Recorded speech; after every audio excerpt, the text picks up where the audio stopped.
ไหนไปเซนูไปซิโนเด้อสบายดี สบายดีเด้อโดยก็บ่ได้มาอัดคลิปเพิ่นแต่ละโดนได้พี่น้อยทั้งน้องปิ๊กนี่ก็ได้โดยมาบัดนี้ก็ใหญ่เป็นเริ่มเป็นสาวแล้วเนาะอ๋อมันแอบมักมีผู้บ่าวหรือเปล่าเนี่ยเนาะ ยัง หยอกน้องเพิ่นน้องเอ้ย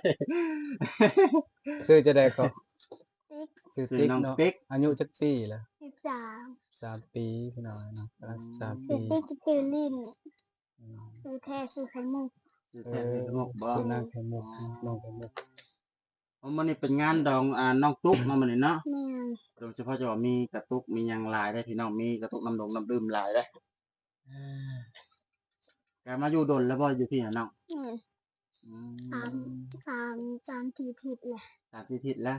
ทางด้านออกเขายังบ่จักหยังได้พี่น้อยก็เห็นแต่ในช่องทางช่องสาวบุญพี่น้องเนาะแล้วก็ทางช่องบาโอก็มาถ่ายบ่ หลายคนมันน่ะ